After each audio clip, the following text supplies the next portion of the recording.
जब आपको स्क्रिप्ट मिली थी तो आप इजीली इसके लिए तैयार हो गए थे, क्योंकि एक डार्क चीज है, इससे पहले हमने आपको नेगेटिव किरदार में देखा है, लेकिन वो एक अलग तरह के थे। तो जब ये आपके पास आया तो सबसे पहले क्या आपके मन में आया? एक्चुअली वेब करने का की मंशा तो थी काफी देर से मेरी, लेकिन कुछ जैसा मैं चाह रहा था वैसा मेरी तरफ आ नहीं रहा था काम। और फिर जो मुझे एमएक्स की तरफ से और शशांक राय जो प्रोड्यूसर है उनकी तरफ से कॉल आया कि आप आकर मिलिए इस शो के लिए। और मुझे बताया गया कि रक्तांचल बन रही है और उसमें वसीम खान का कैरेक्टर है। तो ये कैरेक्टर मुझे बहुत इंटरेस्टिंग लगा। कुछ एलिमेंट्स हैं जो हम इस सीजन में नहीं दर्शा पाए, जो हैं वसीम खान के, वो सीजन 2 में बहुत अच्छे से दिखाए जाएंगे और प्रॉपरली उन पर रोशनी पड़ेगी, तो ये कैरेक्टर और खिलकर बाहर आएगा। लेकिन जो है, जैसे आपने कहा कि बहुत डार्क कैरेक्टर है और एक रूथलेस कैरेक्टर है, ऐसा मैंने पहले किया नहीं था, तो मुझे बहुत इंटरेस्टिंग लगा। और रक्तांचल अगर आप देखेंगे तो सारे कैरेक्टर्स ग्रे हैं, इसमें कोई ऐसा अब कोई पॉजिटिव ऐसा सच नहीं है, सारे ही ग्रे हैं इसमें। तो आई थिंक वेब का यही फायदा है कि ग्रे स्पेस में ही खेलने को मिलता है सब कैरेक्टर्स को। तो मुझे बहुत अपीलिंग लगा। I think the concept was very nice, मुझे अच्छा लगा कॉन्सेप्ट। निकेतन, आपने मूवीज भी की हैं, वेब शो भी अब किया है, टीवी भी किया है। तीनों जो प्लेटफॉर्म है उसमें कितना अंतर पाते हैं आप शूटिंग के लिए और कंटेंट वाइज? देखिए, फिल्मों का चार्म तो बहुत अलग है, क्योंकि एक 2-2.5 घंटे की फिल्म बनती है, तो उसका काम करने का अंदाज बहुत अलग होता है। Very very meticulous, very slow, very decisive हर चीज होती है। टेलीविजन में क्या होता है, we are on fix timings और हमें एपिसोड डिलीवर करना पड़ता है चाहे कुछ भी हो जाए। तो हमने ऐसे भी शूटिंग की कि एक दिन में एक पूरा एपिसोड शूट करके हमने दिया हुआ है चैनल को।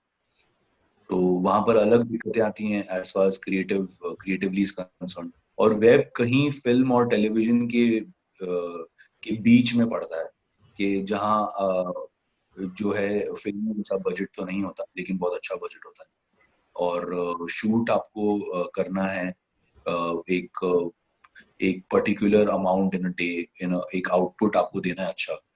सो आई थिंक बस यही फर्क है। Apart from that as an actor कोई फर्क नहीं है, क्योंकि आप हैं, कैमरा पे डीओपी संभाल रहे हैं कैमरा को, आपको इंस्ट्रक्शंस डायरेक्ट दे रहे हैं, चाहे वो टेलीविजन हो, फिल्म हो, या अपना वेब हो, थिएटर हो, उसके लिए एक्टर के लिए इतना फर्क नहीं पड़ता, आपको अपना काम करना। सो मुझे बिल्कुल फर्क एज सच नहीं लगा, टू बी वेरी ऑनेस्ट। आपके फैंस को तो क्योंकि आप पसंद है इसलिए उन्हें आपका काम पसंद आता है, लेकिन इसको देखने के बाद फैमिली का कैसा रिएक्शन है, कृतिका का कैसा रिएक्शन है, आपके पापा का कैसा रिएक्शन था? मेरे फादर जो हैं और मदर बहुत सारे वेब शोज देखते हैं। तो मेरे ख्याल से आम जनता से कहीं ज्यादा वेब सीरीज मेरे पेरेंट्स ने देखे होंगे। तो उन्होंने कल रात को ही सारे एपिसोड देख लिए थे, और उनको मैंने हल्का सा बताया था कि थोड़ा सा डार्क है और ऐसा है। तो उनको बहुत अच्छा लगा, दे एंजॉयड इट। क्योंकि क्या है कि वेब जो ओटीटी प्लेटफॉर्म्स होते हैं, इसमें क्रिएटिविटी दर्शाने का एक अलग माध्यम है। It is not going to be like television और फिल्म्स, जहाँ पर एक अलग सेंसरशिप होती है। यहाँ पर सेंसरशिप नहीं है आपको, तो आपके पास पूरा फ्रीडम है, आप जिस तरह से अपना प्रोडक्ट प्रेजेंट करना चाहते हैं कर सकते हैं। तो इस बात को मेरे पेरेंट्स की तरह समझते भी हैं। और अगर आप ये शो देखेंगे तो कोई भी चीज हमने अति या जबरदस्ती की नहीं भरी है। जो भी चीज ऑर्गेनिकली हुई है बस वैसे ही रखा गया है, कोई भी चीज एवं डालने के लिए डाली नहीं। ओके। अभी तो सारे लोग महाभारत देख रहे हैं, आप भी देखते थे, आपने कुछ कुछ उसमें डाला था। तो फादर को स्क्रीन पे देखना और ऐसे मेमोरेबल कैरेक्टर में देखना एज अ सन कैसा फीलिंग हुआ? क्योंकि तब तो आप बहुत छोटे रहे होंगे जब महाभारत तब आता था, लेकिन अब जो है एज अ एक्टर आप देखते हैं, तो कैसे आपको लगा? बहुत प्राइड फील करता हूँ मैं। और जब ये पहली बार आई थी तो इतना अच्छा इसने रिस्पॉन्स आया था लोगों का महाभारत को लेकर के। उसके बाद जब कई साल गुजर गए तो लोग सोचते थे कि यार अगर आज की तारीख में महाभारत या रामायण आएंगे तो बिल्कुल नहीं चलेंगे, लोग नहीं पसंद करेंगे, क्योंकि आजकल कंप्यूटर ग्राफिक्स का जमाना है और लोगों ने इतनी बड़ी बड़े शानदार शोज और सीरियल्स देखे हैं कि अब वो सब पुराना पुराना सा लगेगा। लेकिन रामायण ने साबित किया कि आज भी कंटेंट जिस तरह से एक जमाने का चार्म था वो आज भी है, और इस तरह की टीआरपी रामायण और महाभारत को मिली है फिर से। बस वो ये दिखाता है कि जो उनको सक्सेस मिली थी उस जमाने में वो फ्लूक नहीं थी कि एक बार बाय चांस।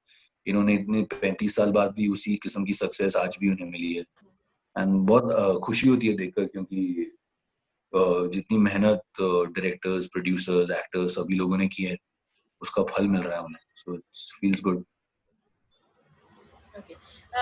आपके क्योंकि फादर एक रिनोड एक्टर थे, तो लेकिन उस समय पे सोशल मीडिया इतना नहीं था, इतने लोग जानते नहीं थे, बट आई एम श्योर आपका जो बचपन था वो उन्हीं में गुजरा होगा जब वो शूट पे जाते थे। तो किस तरह की यादें हैं उस शो को लेके कि पापा घर आते थे, आज ये सीन किया, वो सीन किया, कौन सा, कभी कुछ डिस्कस करते थे? ऑनेस्टली हमारे हमारे यहाँ में हमारे नहीं, हमारे यहाँ डैड कभी घर आकर ऐसे काम की बातें डिस्कस नहीं करते थे, पर हाँ कभी हफ्ते 2 हफ्ते में एक आध बार मम्मी परमिशन देती थी कि जाके इस संडे को शूटिंग देखा हो, जिस दिन होमवर्क कम होता है या ऐसा स्कूल का काम ज्यादा नहीं होता, तब मैं जाया करता था।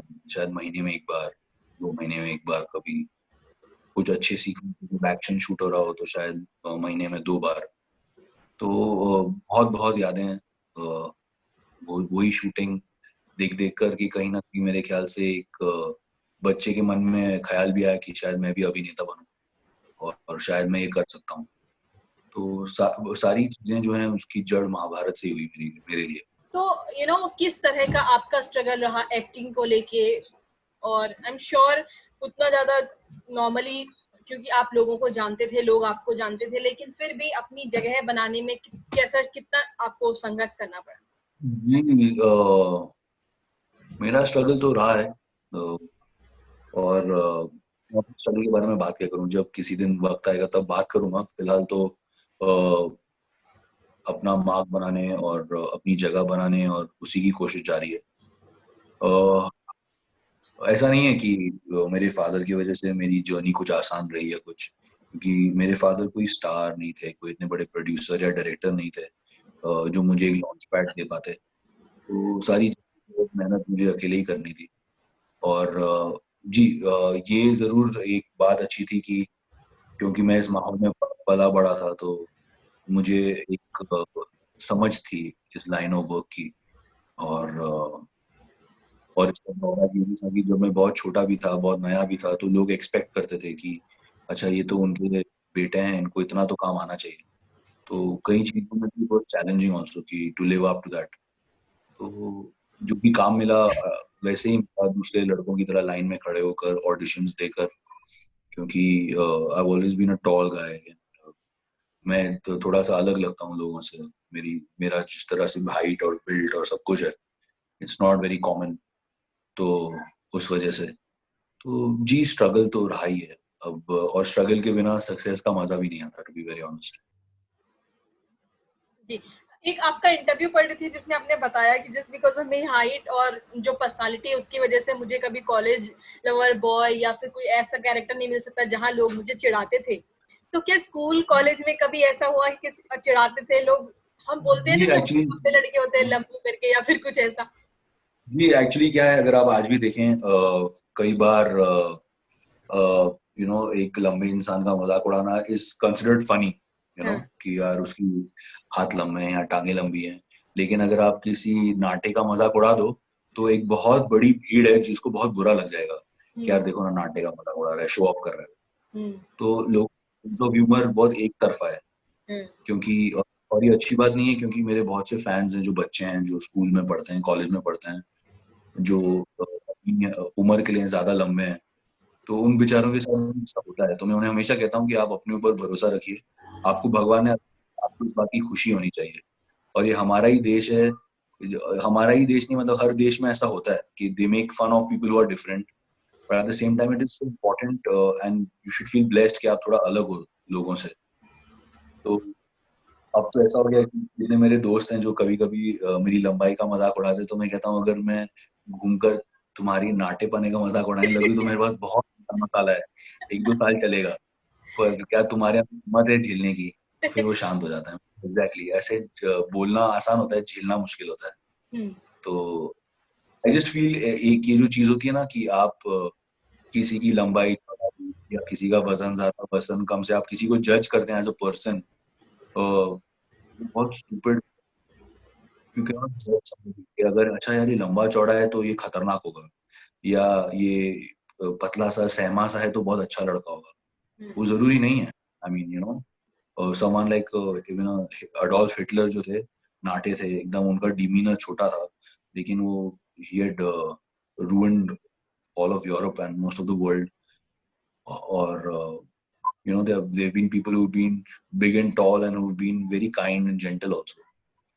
So I just feel कि ये जो सारा एक नजरिया है लोगों के देखने का, ये कभी ना कभी तो बदलना चाहिए। बहुत हो गया वही आपको लगता सेम है कि चीज। अब ये बदल गया? अब तो हमारे जितने भी नए एक्टर आए हैं इंडस्ट्री में वो सब अच्छी खासी हाइट वाले और अच्छी पर्सनालिटी वाले हैं, क्योंकि अब पहले ऐसा होता था कि एक नॉर्मल हाइट के लोग एक्टर बनते थे क्योंकि हीरोइनें भी उसी हाइट की होती थी। अब आपको लगता है कि चीजें चेंज हो गई है इंडस्ट्री में भी? एक्चुअली क्या है, जब हमारा स्कूलिंग हुआ था इंडस्ट्री में और जब हम तैयारी कर रहे थे, तो हमें हमेशा ये सिखाया जाता था कि आप अपना डील डॉल और अपनी पर्सनालिटी और अपने बात करने का अंदाज इस तरह से रखिए कि आप भीड़ से अलग लगे, कुछ आपके अंदर एक एक्स फैक्टर हो, एक आपकी तरफ नजर जाए लोगों की।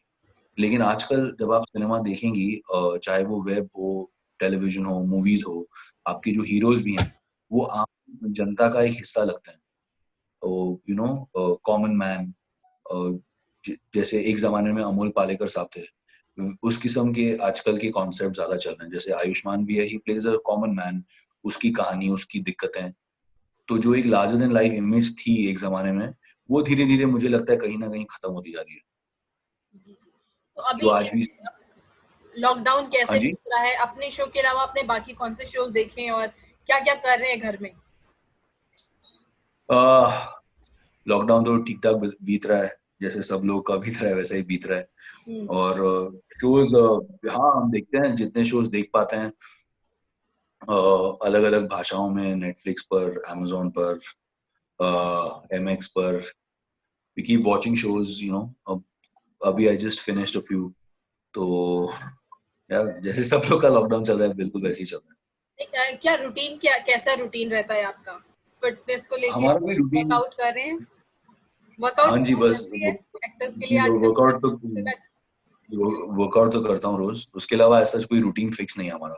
हम्म। जैसा मन करता है वैसे करते हैं, क्योंकि तो छुट्टियां चल रही है ना अभी। शूट को कितना मिस कर रहे हैं? क्योंकि अब तो कुछ कुछ लोगों ने वर्क फ्रॉम होम स्टार्ट कर दिया है, आप कितना मिस कर रहे हैं? जी बहुत मिस कर रहा हूँ, क्योंकि यू नो एक एक्टर के लिए एक्टिंग करना बहुत जरूरी है हम्म। इवेंचुअली। अभी फिलहाल बम्बई का हाल अच्छा नहीं है as far as covid is concern. इतने सारे केसेस हो रहे हैं और बढ़ते जा रहे हैं, और कहीं ना कहीं चीजें संभल नहीं पा रही हैं। तो लॉकडाउन जरूरी भी है। तो फिलहाल तो यही आशा है कि ये इतनी बड़ी जो दिक्कत जिससे हम गुजर रहे हैं ये पहले गुजरे, फिर काम भी होता रहे। क्योंकि इसमें इस अभी मामले में काम करना तो डेंजरस। जी, जिस तरीके से हम और आप प्रिविलेज हैं कि हम अपने घरों पे, लेकिन कुछ लोग नहीं, और जिस तरीके से अभी टीवी एक्टर ने रिसेंटली एक दो लोगों ने सुसाइड कर लिया है, तो आपके भी ऐसे बहुत सारे लोग होंगे, आप सेट पे काम करते थे, क्रू वाले होते हैं, स्पॉट बॉय होते हैं, जो अभी के सिचुएशन में अपना सर्वाइवल नहीं कर पा रहे हैं। क्या सोचते हैं उनके बारे में? पर आपको ये सारी दिक्कतें तो तभी भी थी जब लॉकडाउन नहीं था। ये हम्म। सारी प्रॉब्लम भी थी। ऐसा तो नहीं है कि जब लॉकडाउन नहीं था तो हमारे देश में हर एक के पास पक्के मकान थे रहने के लिए। ऐसा तो नहीं है कि नहीं था तो आपकी सड़कों पर गरीब नहीं सोया करते थे रात को। ऐसा तो नहीं है कि जब लॉकडाउन नहीं था तो हर एक्टर के पास काम था इस इंडस्ट्री में। हर कोई काम कर रहा, कोई बिजी था, हर कोई हजारों लाखों करोड़ रुपए कमा रहा था। ऐसा तो नहीं था। At any given point in time सिर्फ 1% 1% of the entire population of actors is working, 99% is sitting at home. मुझे सिर्फ लगता है कि लॉकडाउन में जो लोग बेचारे फंस गए, या एक दौर इतना लंबा चल गया ऑफ नॉट गेटिंग वर्क, कहीं ना कहीं इनसिक्योरिटी होती है कि आगे चलकर मेरे साथ क्या होगा, क्या क्या मुझे फिर से जीरो से शुरुआत करनी होगी, या जो भी इनसिक्योरिटीज हैं। पर मुझे सिर्फ ये लगता है कि जीवन जो है जीने के लिए है। अगर आप जैसे आप जर्नलिस्ट हैं, अगर आप जर्नलिस्ट ना बन पाए तो इसका ये मतलब थोड़ी है कि जीवन खत्म हो जाता है। आप कुछ और ढूंढिए लाइफ में। तो सेम वे अगर आज एक एक्टर है, अगर उसका यहाँ पर नहीं कुछ हो पा रहा तो कुछ ना कुछ आई एम श्योर करने, जीवन जीने लायक तो होगा। आई जस्ट फील के all committing suicide and all is not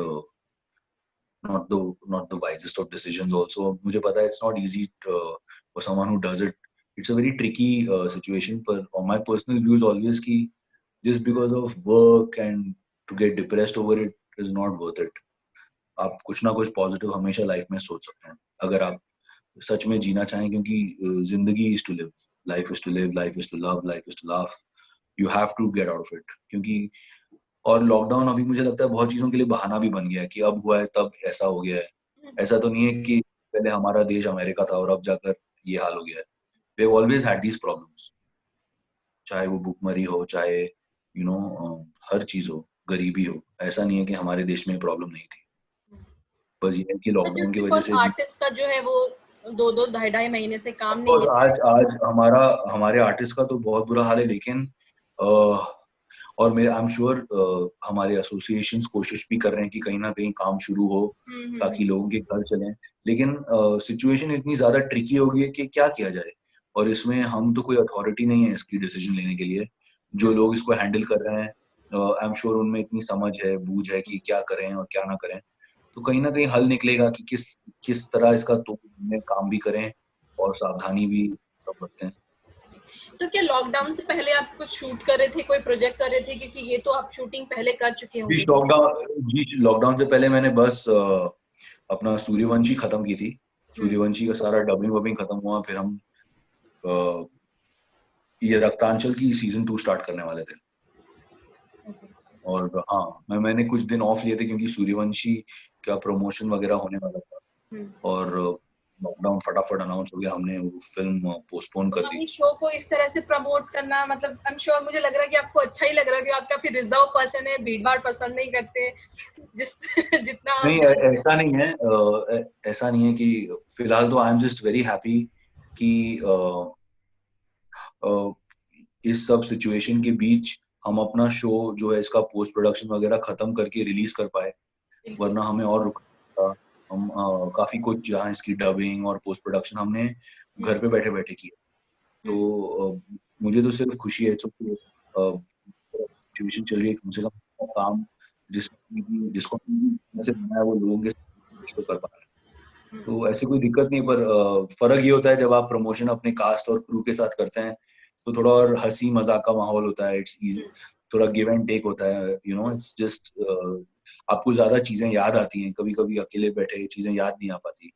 तो I just feel that's a difference. लेकिन मंशा तो यही है कि लोग हमारा काम देखें और उन्हें वो एंटरटेन हो और उन्हें अच्छा लगे। That's the only thing. कई कई एपिसोड में मैं देख रही थी कि कई अलग अलग चीजें हैं, तो ये शूट करते हुए सबसे आपके लिए इमोशनली या फिर मेंटली सबसे मुश्किल सीन कौन सा रहा? लॉट ऑफ ये सीन्स हमने पहले से ही रिहर्स कर लिए थे, तो ऐसा कुछ डिफिकल्ट नहीं था। बैठ पर ये था कि कभी कभी जो कुछ सीन्स थे जो गंगा जी के किनारे थे और रात के समय उस दिन ठंड बहुत थी।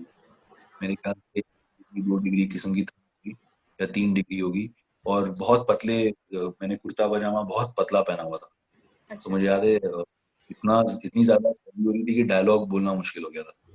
लेकिन काम है, करना है, तो बड़ी मुश्किल से हमने किया था वो। पर उसके अलावा इट वाज फाइन। ऐसा कुछ वहाँ बहुत ज्यादा दिक्कत ऐसे कहीं आई। तो निकितन, क्या आगे आने वाले जब लाइफ ट्रैक पे आ जाएगी सबकी, तो हम आपको मूवीज में तो देखेंगे, टीवी पे भी देखेंगे? मैम फिलहाल टीवी का कोई ऐसा है नहीं प्लान, पर मुझे अगर अच्छा काम कहीं भी मिलेगा मैं करूँगा, ये तो बात पक्की है। I am here to work. कहीं भी मुझे लगा कि कुछ बहुत बड़ा काम आ रहा है तो मैं जरूर करूँ। प्लेटफॉर्म मायने नहीं करता, बेसिकली अच्छा काम चाहिए। बिल्कुल बिल्कुल माइंड नहीं करता। Thank you so much Nikitan. Thank you. Thank thank you. You and all the best for your baby.